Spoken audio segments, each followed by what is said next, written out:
Hello there, friends. Welcome back to another episode of Más que un Podcast, the most popular football podcast in the world. John, Buga, and Pablo. I'm doing a little intro before the intro for this episode because we had some technical difficulties. So, unfortunately, Pablo and his words were actually lost from this episode, this recording. Like I said, some technical difficulties. Had to cut out Pablo from this, so I'm giving you this intro just to let you know this episode is going to sound a little bit weird. It's going to sound like the conversation jumps at points, and that's because it does.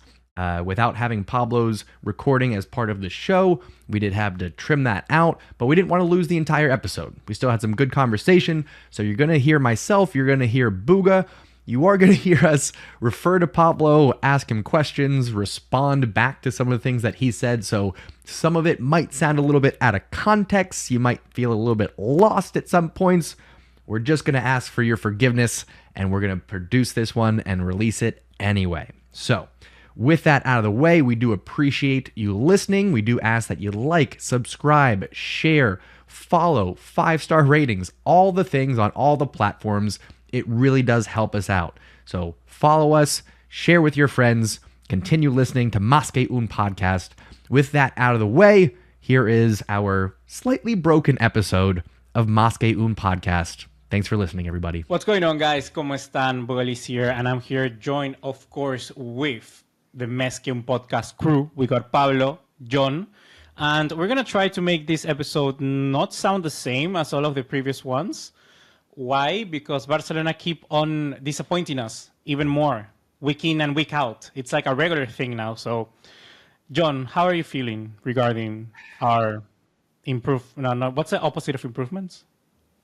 Stagnant performances, I guess. Inconsistent performances, subpar performances, our shit performances. Even the second from the bottom of the table team from scoring. It's bad, Buga. It's bad right now. And here's the thing. Psychologically, right? It is worse to get a little bit of hope, get those good performances and go, see, we're capable. We can do this. And then they go and do this again. So 3-3 draw, should have been a win, shoulda, woulda, coulda. It's frustrating. It's very frustrating. Pablo, how you feeling, buddy? 16-year-old right wing. Yeah. John, he could be your kid. Don't talk to me like that, dude. That is, my goodness, how dare you? Dude. Just because it's true doesn't mean you got to say it like that, man. Ouch. But wouldn't it be a privilege to be the dad of the father of Lamine Yamal? I would be a proud papa. For sure. Yeah. Lamine Come on, Uncle John. Pod, yeah, I would have him as my kid. Absolutely, I would. I'm into that. I mean, his performances are top notch. Another brace today, right? Second goal, I'll say a little bit lucky. I think the keeper was waiting for the whistle on that one, but still puts in the back of the net. Here's maybe the one silver lining, before we get into all the negative stuff that I want to talk about since Lamine was brought up. What about his passing, gentlemen? I'm seeing Lamine create passing lanes that don't exist. It's not even that other people aren't seeing them. It's that they don't exist, and then all of a sudden Lamine's finding the player, if the run is there. I'm talking about, like, there was an early one where Levandowski didn't even make the run on the far post because he in no way anticipated Lamine being able to get the pass there. And yet he does. 2-3 times a game when you're watching Lamine Yamal, he'll make a pass that just makes you stop for a second.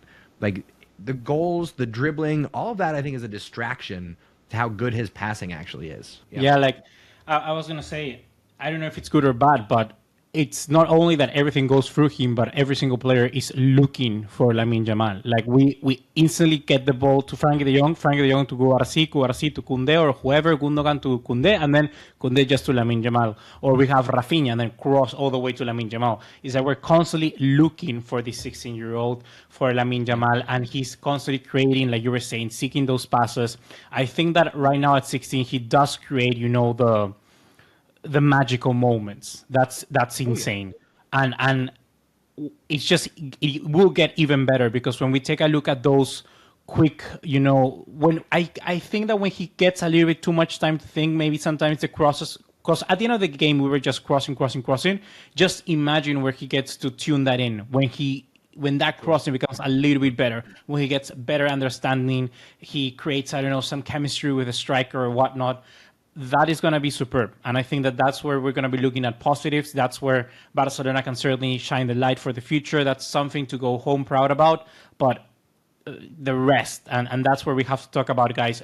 How come we get a lifeline, or at least just, okay, Girona lose one game. Now we can get back into not maybe back into the title race, but just let's secure that second spot. Let's make it ours. Let's build this momentum. And nothing. It's like Xavi has to make another announcement now. What are you going to announce? Like, he has pulled, his ace out of the pocket, and what's left? What's left? It's nothing. The impact that we were hoping to see that reaction create, that announcement, is already gone. It's like the fizzle has already, disappeared. So where do we go from here? Yeah, I'm looking at the table. So just for context, Barcelona 51 points, Girona 56. So we could have closed that down. Had we gotten the 3 points tonight, we could have closed that down to a 3-point gap with Girona still on the schedule. And now we're closer to Atletico Madrid in fourth place than we are to Girona, and then Athletic Club right behind them with 45 points. So if Barcelona don't turn things around, not only are we not going to reach second place, but we are right back where we were, 2 years ago now, where we're in danger of missing out on Champions League. Yeah. I think a huge part of that is lack of pace in our number 9 position.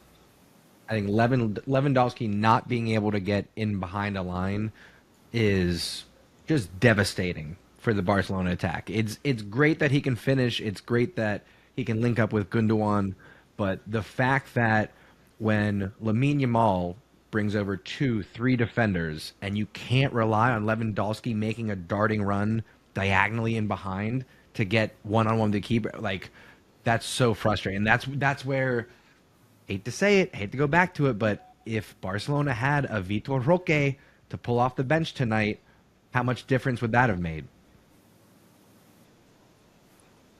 Yeah. Yeah, we look at the game plan of Barcelona, and realistically, the only thing that has changed from the Quique Setién era is that now we have a 16-year-old on the right winger position and not the best player in the world. That's literally the only thing that has changed. And even then, he couldn't carry the entire thing. So I think that Barcelona are now struggling, and it's kind of like we're just staying afloat, seeing what happens, what sticks, seeing how many points we can gather. And just that's not football at the moment. That's not the football that we want to watch. And seeing that still, we have a La Liga to compete in, because let's remember, we take a look at what's below us, and it's not like we are miles away.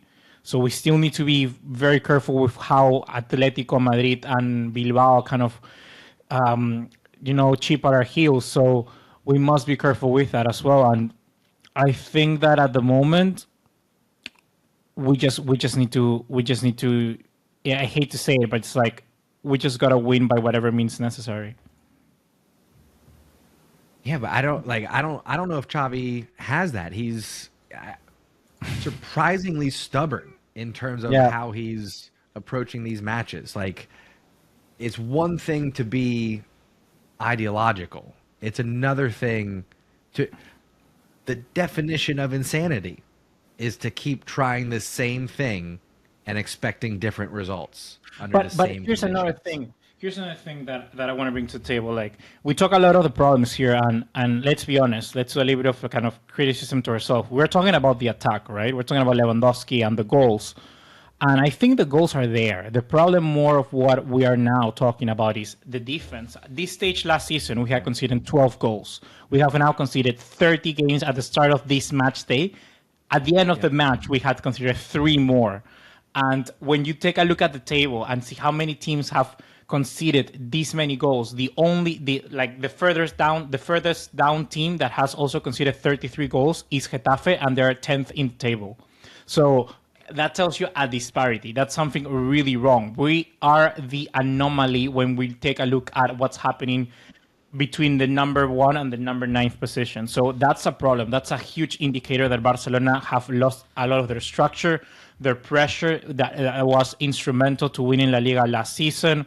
And I'm not sure if was it really Gavi that just literally was the glue to everything, or are we very naive into seeing that there may be other reasons that we're not pointing to that? Because we talk about Lewandowski, we talk about, the attack that we have right now, a false winger in Pedri kind of playing there, and Christensen a defender at CDM, but even Xavi in the press conference said Christensen is here to give us more balance. Where the hell is the balance? There's nothing here in terms of balance. This was the most kind of back and forth game, and it seems like every single game is that. We lose the game plan, and as soon as the game breaks, it's, every man for themselves, and let's just try to get a goal. It's who can outscore and who can concede the least.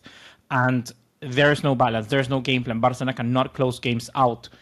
And I just want to know, maybe, what are your points of view on that? How have we fallen all the way down to this point where perhaps the most difficult thing for a project in any team out there to build is the defense? Like, you take a look. I remember, like, I want to say the Manchester Uniteds of Solskjaer, Mourinho. Solskjaer, I'm gonna take as an example. Their defense was crap. Even under Mourinho, they had some solid, balance that they could build upon, and that's the most difficult thing that you can find in a team. We found that with Xavi. We found that with the back, Balde, Araujo, Christensen, and Koundé, and we've just fallen all the way back down where we have to find that solidity again. Yeah. I mean, there's a huge drop-off, I think, in the defensive intensity, but I think that's a symptom of a lack of focus for some reason, and it's been that way since the start. Barcelona never really hit their stride defensively, and, Ter Stegen coming back, again, thought that was going to fix things, didn't fix anything at all. First of all, Ter Stegen looked very rusty, particularly with his passing. 2 or 3 times gave away the ball in precarious like 4 positions. times. Yeah, 4 or 5 even. Sure, I'll give you that. So I don't know. I don't know if were we just lucky last year? Were we just fortunate? Because I don't know what the difference is, but you can see it. When you look at the goals that Barcelona give up, right? Take Real Madrid out of it. All the other opponents that score against us, we just get beat to the ball. Somebody makes a run near post and gets the flick on header. Somebody goes unmarked on the back post. Like that's how most of our goals end up. We're not getting broken down. You know what I mean? Nobody's getting possession in the attacking third and doing tiki-taka passes and working through Barcelona. Like, that's not happening. We're just letting in crosses, giving up goals. Day one part stuff. of that has to be the pivot, like not having Busquets. That's a part of that, because I'm expecting someone to be there, then I have to run over there. There's a disparity in the sort of positions that everybody takes up. That's a problem. Yeah. But then again, like, we were seeing this problem of the lack of intensity, the way that we lose the duels. Every single duel we lose. Like, every single one-on-one we lose. Any open ball we lose. And so that's why I think we've seen that sort of jump. The lack of the pivot, the pivot last season covered sort of what was wrong with Barcelona, right? Somehow, the defensive perhaps frailties. But even then, if we want to get to the next level, we need to add that extra spice of intensity, and you say, like, duel win with the winning of duels. So yes, the pivot is a complete nonsense that we haven't not replaced. We replaced the best pivot in history of football with Oriol Romeu. Is that has that anything to do with the way you're wearing your shirt right now? Because that's still. Yep. Still, I've seen the light. Eyes. No, I've seen the light, gentlemen. I've been living in the darkness. I've been blind to the truth, but now I see the light, and it is the pivot position. It's not just the way that Busquets would be able to move the ball from one side of the pitch to the next. Not just the way that Busquets would smoothly, with composure, find those little passes in behind to the midfielders running in those diagonal runs, right? The backdoor runs to the fullbacks, right? There's something going on, I think, with the lack of leadership in the midfield. I think that's what we're missing. I think we're missing Busquets captaining this ship, right? Not even touching the ball. Having Busquets out there calling the shots, moving players into space, calling out who to mark. That, I believe, is what we're missing. So for me, it is the pivot. It is Busquets. It's not an overnight solution to replace him. It's going to take time. It may take a few different players, but it is the lack of Busquets. That is the problem at Barcelona right now. But it's weird. Go. I think we haven't heard of Pablo in a bit, so I want to hear. I want to. There's something cooking. There's something cooking at the side of the screen.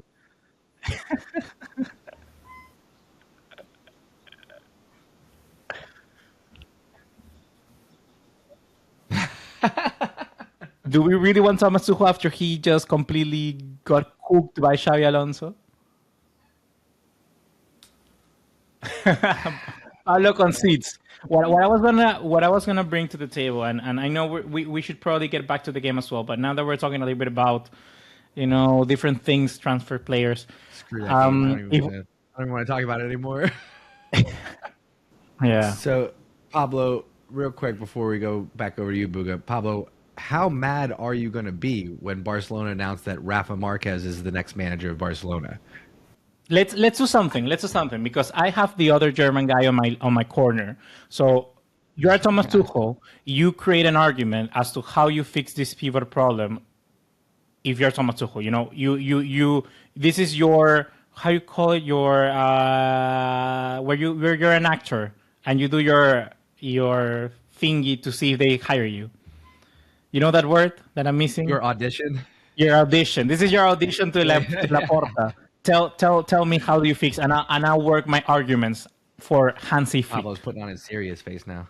Yeah, Buga, rebuttal for Hansi Flick. There's one thing that Hansi Flick and Tuchel do agree on, and I think that is there's no way to replace Busquets or make this Barcelona midfield in a 4-3-3 click in the same way that it used to. The only way is by signing Rodri, and that's never going to happen. So the other way is to make up for that miss, that lack of a player, by imposing that double pivot. And I think that De Jong works there, and I think that either Tuchel or Hansi Flick will be looking to sign somebody through the door. They need somebody else that can do that job. I think that if Flick comes, there's a very high chance that someone like a Kimmich could potentially be interested or something like that. He will have to make a tremendous move like Lewandowski to get away from his club like he did. But let's just imagine that he comes. If not, let's just use his name as an example. I think that's where we work then, because we start from then and from there, and we can start building around. I think that Gavi could work very well under Hansi Flick. I think that he really loved that kind of player just dropping into the box and just creating. I think a Gundogan could work very nicely in that role as well. That person in front of the double pivot that Thomas Müller was.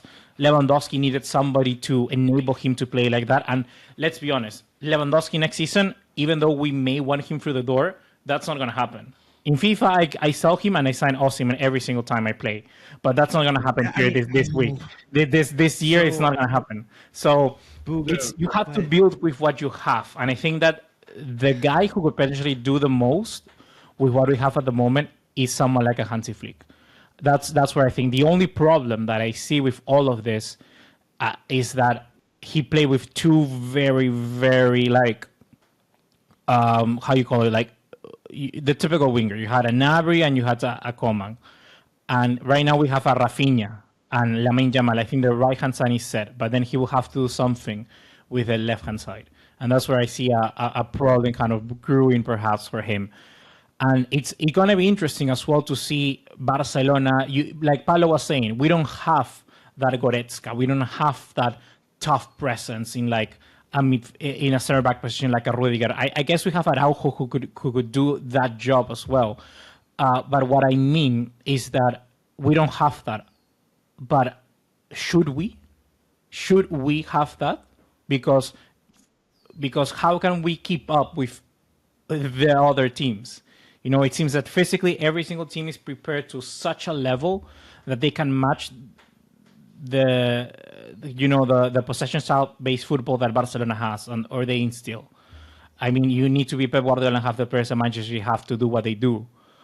But for Barcelona, maybe it's not up to scratch to get to that point. So that's the question that I always put. Maybe should we then have that player? Have a player like a Goretzka or like a Yaya Toure that we once have had in that day, you know? We're still overlooking Barcelona's budget there, right? If we're going to bring in a top midfielder like that, a midfield monster, it's going to cost us. So, Buga, Pablo and I talked a little bit last week, I think, about how Barcelona could fund maybe like a left winger and a center defensive mid. Who would you be willing to give up at Barcelona to fund a big midfield signing?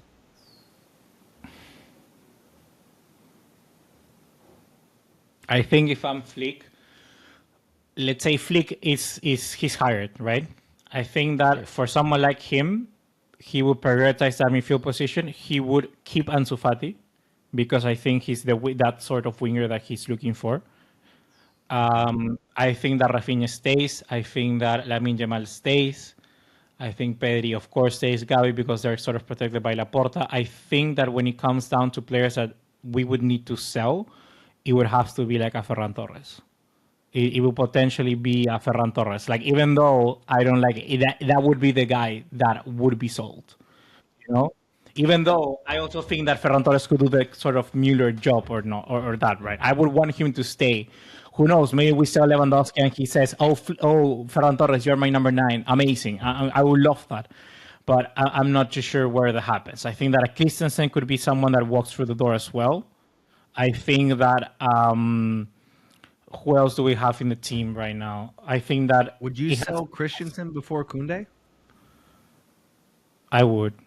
I think that I think that for, like, if I'm Flick, why would I sell Christensen more than Koundé? Because it makes more sense for what I want to play. You see at Bayern the way that they play with such a high line. You need a fast center back duo to get back on place. You had Alaba, you had Boateng, you had Sule that could come back. So Christensen is not the fastest. And I think that when you're looking at that, he would be the guy that I would sell. Trust me, I would sell Inigo Martinez first, but there's no way they're selling him at the moment. So because he's just such a low-cost option. So really, like the money name players that I heard there were Ferran Torres and Christensen, right? Are you moving Koundé back inside to the center back position then? Yeah, I would Koundé center back position. If you can somehow get a right back, like let's say you manage to get João Cancelo, sign him in through. Yeah, huh? I do think it has to be João Cancelo. I think he's João Cancelo has to be he's the only player that is like honestly worth keeping. Folks, is João Cancelo Barcelona's MVP this season? Yeah, I know Lamine Yamal is on a hot streak right now, but if you go from the start of the season, who's been the most consistent? Who's had the most output defensively and offensively? Is there a shout for João Cancelo being Barcelona's MVP? For me, he's 100%.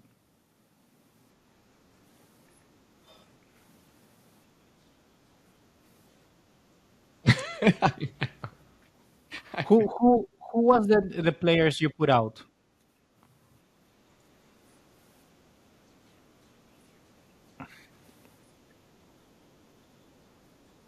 Yeah.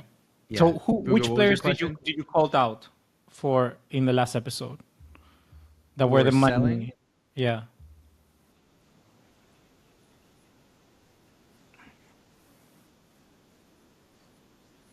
Yeah. Okay, before we continue on though, let me make an argument for why Barcelona should sell Lewandowski at the end of this season. I don't think Lewandowski is the solution. I think it's a situation where we know what we're going to get out of Lewandowski. And is it good enough to win La Liga? Probably. Is it good enough to get where we need to get in Champions League? No. It's not. So because we're never going to get a higher value for Lewandowski, I think we sell him this summer and we rely on Vitor Roque and Ferran Torres in the middle. I think that's Trust me, better I for would Barcelona's. love that, but that's not gonna happen. Like, be honest. It should, Buga. I'm It Hansi should. Flick. I'm Thomas Tuchel. I'm the next Barcelona manager. I'm selling Koundé. I'm selling Lewandowski. I'm selling Garcia when he comes back in. I'm going to take a look at Dest. I'm going to take a strong look at Dest, but I think even with my American bias, let me say it, even with my American bias, I think Dest's value is going to be too high for us to keep him. I think we're going to get an offer for Dest that we're like, what? You'll pay us $25 million for Dest? Okay, yeah, no, take him. Definitely take him. I think Dest will get that kind of offer and he'll be gone in a heartbeat. Here's the one that I'm going to maybe break Buga's heart. If I am one of these German managers and I'm coming in and I'm making my team, I'm selling Frankie de Jong. I didn't think I'd ever say it. I didn't think I'd ever say it. You don't know ball, bro. If Zero you're ball one of these knowledge. managers, Zero Buga, ball knowledge. Buga, that's the only way you are going to be able to fund the team that you want to build is to sell Bro, just sell Frankie de Jong. Pedri. Just sell Pedri, dude, at that stage. What did you just say? What did you just say, sir? This is Just sell recorded. Pedri This at is that live, stage. Buga. Honestly, This is going honestly, on I the would internet. I would sell Vitor Roque first than Pedri, Frankie de Jong, than freaking Gavi. Makes no sense. Because Frankie de Jong is a player that can mold to anything, any role. I understand because of the wage and everything. Of course, he would be the player that Barcelona, talking about they should get through the door. But what do you do? What do you do at a stage? Gundogan cannot take out that role. Pedri cannot take out cannot play in a double pivot. Gavi cannot play in a double pivot. Frankie de Jong next to someone that can defend, you unlock the best of Frankie de Jong, and that's he instantly becomes the best player, and that's something that we cannot underestimate.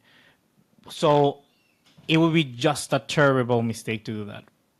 Sell Ferran Torres. I don't care. He changed my world, but sell Ferran Torres before Frankie. Like that's just dumb, bro. I would honestly. Where are you at with it? Araujo goes first on Frankie de Jong. Yeah, we're gonna have to wait on that, right? We're gonna have to wait a good while. I think it may not even be. Well, no, we did talk about how important it would be to at least name somebody by the time the transfer window opens up, right? I mean, are we still thinking that's kind of the deadline for Barcelona, so that whatever manager it is with whatever funds we have available, they can at least get a transfer window under their belt? I think they would end up going with Hansi Flick. Is the guy that makes sense. Yeah. Okay. I just Buga, hope it's more of Bayern and not. Huh? You taking a quick break, Booger, or are you hanging out with us? No. I need to leave. I promised that I was gonna help in my house, and I need to help right now. Oh, gotcha. Okay, I misread that. Yep. All right. Well, then we can wrap this up then. I believe we've hit our allotted time for the week. I do want to next week. We'll leave a little teaser then. I want to get to the question. This is coming in from one of our listeners out there leaving comments. Sumank Shetri 7714, wondering what's going to happen with Xavi next. Where's he going to go? Managerial. Oh, I like that. I like that. You send that to the group chat. Go somewhere. Yeah, I like that. Not? So we will jump on that next week. And then I've got a would you rather that I think is kind of interesting too. So we'll get to that. Little teasers for next week. That's okay. Why don't you do that? Why don't you do that and I just leave? Or you want to do it with me as well? No, I want to do it with you, Booga. We had a whole episode without Booga. I don't want more time without getting the Booga opinions in. Yeah, no worries. What's your would you rather? I don't want to. You don't want to. I'm gonna listen to the podcast. I wasn't here because there are probably some hints there. I don't think it is. I thought of this really just during the last match. So I think it's a good one though. So I'll hit you with it next week. Okay. Maybe for the listeners, you can try to guess what my would you rather might be down in the comments. Speaking of comments, drop a like, share, 5-star rating, all the things. It really does help us out. It keeps that algorithm going. So please do show some love and support. Get your comments in, get your questions in. Let us know your opinions. We love to hear from you. Tell us how full of crap we are. I know I'm going to get some heat for some of the opinions that I brought on today. So I'm looking forward to hearing from you. And we'll be back next week with more Más que un podcast. We'll see you then, folks. Bye.